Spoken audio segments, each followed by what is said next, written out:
here with Rick Smith from BORP, and I'd like to introduce you to Rick, and he's going to talk a little bit more about BORP. So again, thank you, Rick, for taking the time, and over to you.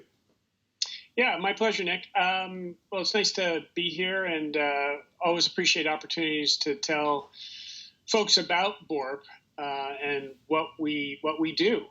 But essentially, we're an adaptive sports and recreation program. We've been operating from Berkeley, California since 1976, so we just celebrated 40 years of service to organizations and individuals specifically with physical disabilities and vision impairments.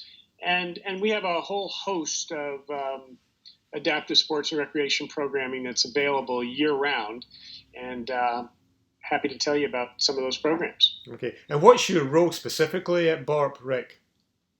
Pardon me? What is your specific role at BORP? Oh, I am the executive director here at BORP. So my role, like most executive directors at a small organization, it's everything from working with the board of directors and managing the staff and every now and then taking out the garbage.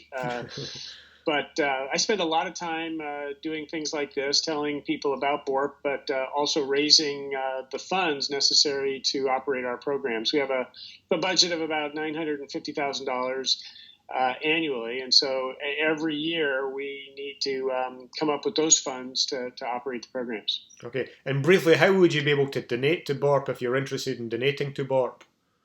Probably the easiest way is just to go to our website, and which is borp.org, www.borp.org, and there's a donate button, and you can do that. Cool. Okay. Quite easily. Okay. So maybe you can tell us, you mentioned about the programs. Tell us a little bit some of the programs you've got running right now. Well, we have really 4 core programs, and I'll just briefly talk about each of them. The first is adaptive cycling. We probably have one of the world's largest adaptive cycling centers. That's located at Aquatic Park in Berkeley. It's open 3 days a week, Tuesdays, Thursdays, and Saturdays. And essentially, the core program is people come down to the cycling center. They can get themselves an adaptive bike after they've been fitted, and then they can take off and ride along the Bay Trail, which is adjacent to the cycling center, and you can take a little short ride of, a few hundred yards, or you can go 20 miles. But it's mostly flat terrain, and it's along the bay, so it's a gorgeous place to ride a bike.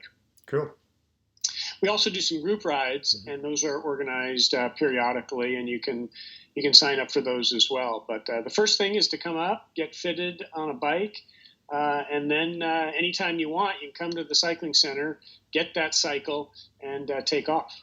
Cool. So that's the Adaptive Cycling Center. We have a sports program for both youth and adults.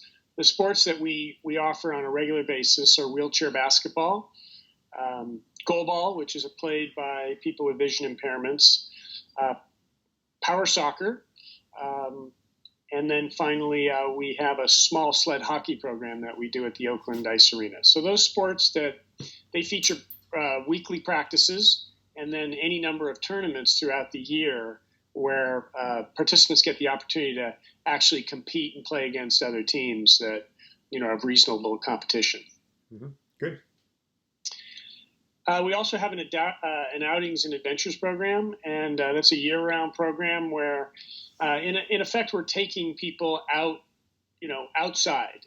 We provide group transportation, and we take people to any number of venues. Right now, we're very excited because the California Coastal Conservancy gave us a grant to do trips along the Bay Trail and coastal trails. So throughout the next 10 months, we'll be going to places, along the coast and along the bay. And that features actually a bunch of what we call really hiking or walking or strolling kinds of trips. But also we're going to be doing some cycling trips as well. In fact, we just did this last weekend, we did a trip down in Monterey, a cycling trip. Cool. Yeah. Yeah, so our fourth program takes place here right at the Ed Roberts campus, which is where BORP is located. But we have a small fitness center, and we provide regular classes usually about an hour long, in a variety of activities, a variety of yoga, strength conditioning. We even have some dance classes. And so those are available for people with any kind of mobility impairment. So we get people with wheelchairs or people that are experiencing some other kind of mobility impairment. And this classes are usually small, anywhere from a few people to maybe 10 people, and so you can get some individualized attention. And they're very popular. So those are all on our website as well. All of our programs, by the way, can be found at www.borp.org. Yeah. And you can go to the calendar and you can see what's happening when.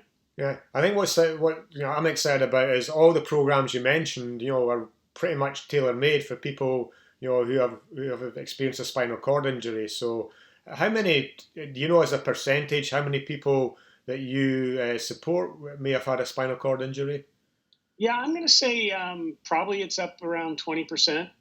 So it's it's a condition that any number of our participants have. In fact, we have a little bit of special funding from a few different funders that enable us to do sort of more focused outreach and sort of make sure that we're orienting our programming to accommodate people with spinal cord injury. Cool. Okay. So any any big events coming up in the near future? Big events. Well, we just finished our annual Revolution, which is our biggest event. People will have to wait until next September 23rd to participate. It's an annual bike ride, and it's our biggest fundraising effort, where we get adaptive cyclers and able-bodied cyclists to we do this at Trinity Winery outside of Geyserville, and you can ride 20 miles, 40 miles, 60 miles, or take a little ride around the vineyard. But that's only an annual event. But I would encourage people to look into that and consider joining us. It's a fabulous event. We also do another annual event, which we just actually postponed, called Sports Fest. That's really an outreach effort to bring people to the cycling center and try cycles. And we have a climbing wall for people who want to try climbing, adaptive climbing, as well as some water sports. We get people into kayaks. But that we had to postpone that event. But when we have a new date, which I'm hoping will be figured out pretty soon, I'll make sure you know about it, Nick, and you can then get that out to the people that are following your stuff. Absolutely. So for the future, any dreams, plans for BORP in the future over the next few years? Well, the biggest dream is one day we'd have our own gym, but unless we come up with a very generous donor, that's probably not going to happen in the next 2 or 3 years. My vision for BORP is just to assure that we have, we can support and offer our core programming, which I've given you a brief overview of, year after year after year, so that these recreation opportunities for people with physical disabilities aren't something that come and go, because, as we all know at this point, physical fitness, getting outdoors, recreation, it's real important to health. It's important to mental health, and it's a lot of fun. So it's a real important part of quality living. And so my hope and what I really try to work on is to make sure that BORP's programming will always be here. But we'll be adding different kinds of programs. It's very much to some degree based on the kinds of funding opportunities that are there. So I mentioned earlier the California Coastal Conservancy gave us some very specific funding to do trips, along the coast and along the Bay Trail. So now we can actually put specific resources into adding that programming feature to really what's already been some core programming. Yeah. Okay. So, Rick, I really want to thank you for taking the time to speak to me and giving me a really clear overview of BORP. I've been to your offices in Berkeley, but I've never been down to the Cycle Centre, so it is my plan to join a couple of my friends along there and just check it out, and I'll be looking out for your various activities. And anything we can do, at the Patterson Network project, in terms of outreach and letting people know the great work you're doing, please don't hesitate to get in touch with us.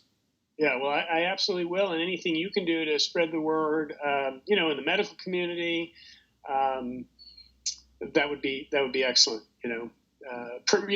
One of the reasons our name is Bay Area Outreach and Recreation Program, even though that doesn't say a whole lot about what we do, it does feature an important part of the larger effort, which is outreach. Mm-hmm. And so, really. Finding people that would be interested in our programming and could benefit from it is always a challenge, right? So any help we can get, we appreciate. And let's stay in touch. Let me know when you're coming up to the cycling center. We can get a grab bite to eat and give you a little tour. Absolutely, I'm looking forward to that. So again, thank you very much, Rick. Okay.